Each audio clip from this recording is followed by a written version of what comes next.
education is not a scam after all. Now, this speaks specifically to the governor, the current governor of Edo State, Monday Okphebolo. In his poor attempt at speaking fiercely like one of his godfather, Adam Soshomole, made a mess of the coveted office of the governor. In a recent rally where he addressed a crowd of supporters, APC supporters, he specifically said or made threatening remarks about the person of former governor of Anambra State and former presidential aspirant Peter Obi, where he said he is no longer welcome to Edo State without his permission, and that the last time he visited to make donations to a private nursing institution, and that 3 people died, and that information has been fact-checked and it turned out to be a lie. Now, this is a governor who cannot even make a coherent statement in English. This is a governor who is not known to have attended any institution of higher learning. This is a governor that evaded interviews even before the election. How did we get here?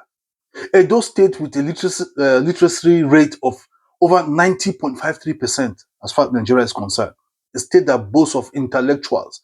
And now we have someone as third-rated as Monday Okphebolo as governor. That is really a shameful thing for Edo State, to be honest. And I think the governor, this is when I say education is not scam, because otherwise the governor would have known that Section 41 of the Constitution guarantees free movement of all Nigerians to any part of Nigeria, whether they are politicians or civilians or ordinary citizens. Everyone has a right and freedom of movement to any part of Nigeria. That freedom is guaranteed by Section 41 of the Nigerian Constitution. And the governor, lack of education has made him to know that a sheriff is not someone who restricts people's movement. A sheriff, the general function or responsibility of a sheriff is to maintain peace, orderliness in a given county, society, or state, or where have you. And this is Edo State that has been in the news recently about clash of court boys, and people have been unalived on a daily basis as a result of violent clashes between rival court groups. And the governor has not done anything about it. And yet he said he's the sheriff, or sheriff as he calls himself. As the sheriff, there have been a lot of unaliving going on by Fulani headsmen. In Edo State, women have cried of being abused sexually and a lot. Nothing has been done about all of this. As the sheriff, what is your responsibility? Is your responsibility as a sheriff to restrict movement of political opponents? This is the same Edo where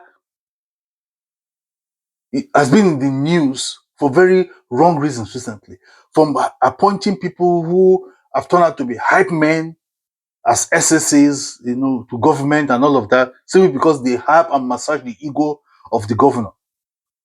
To the fact that the governor, after the what happened between the vigilante and some people in the Esan land, and the governor had to go begging in the northern part of Nigeria, begging and offering all manner of relief. Meanwhile, the victims in Edo State, nothing has been done. Is that the kind of sheriff you are, Mr. Monday Okphebolo? We want to know. Because the sheriff ensures there's peace and tranquility and orderliness in the state. But obviously, Edo State right now is in turmoil as a result of the violent clashes happening here and there. Vibrant youths have been unalive. The governor has not even addressed all of that. Is it the inadequacies of roads and everything happening? Peter Obi should not be one of Okphebolo's problem. Because there's so much going on in Edo State. In fact, how did we even have a governor like this? I just blame people like Bola Ahmed Tinubu, Wike, the traditional institutions in Edo State, and INEC. They are the ones who have brought this calamity upon us in Edo State. Because otherwise, Edo, I've never had this bad, a leader or governor of Edo State is someone who cannot even read numbers, cannot even make a coherent statement without speaking pidgin English. A man that when he speaks like somebody who wants to cry, simply because he finds it very difficult to even speak good English. This is the man that we have charged the responsibility of managing the state to.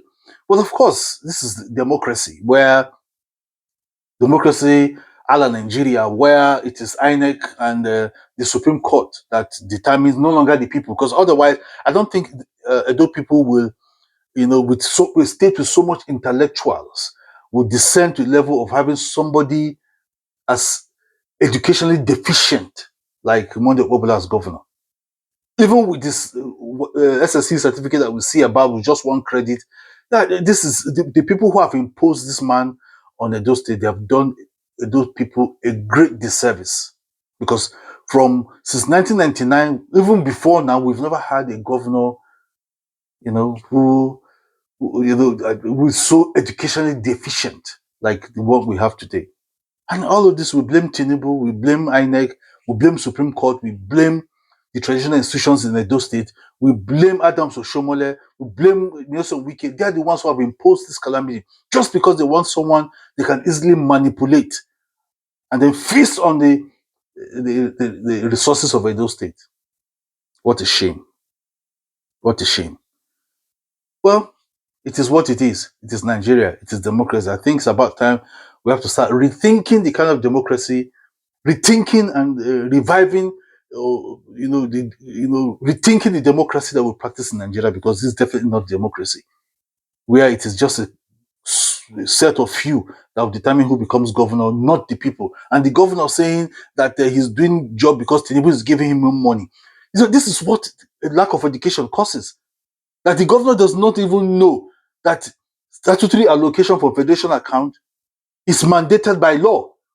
Tinubu is not doing Edo State a service. Tinubu is not doing Edo State a favor by giving allocations. He has removed subsidies. So excess money that comes from that will be shared to state according to formula generated by the Mobilization and Fiscal Revenue Mobilization and Fiscal Commissions Commission.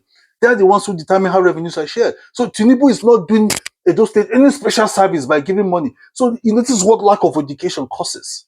When you have someone like Okphebolo there, this is what it brings.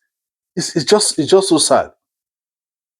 And he's promising 2.5 million votes for Tinubu come 2027. Are you going to force Edo people to vote, or are you just going to write the result like they wrote yours and you became governor? Maybe that's what is going to happen, because otherwise, in a democratic situation, a governor will not speak like this, knowing that the power resides with the people.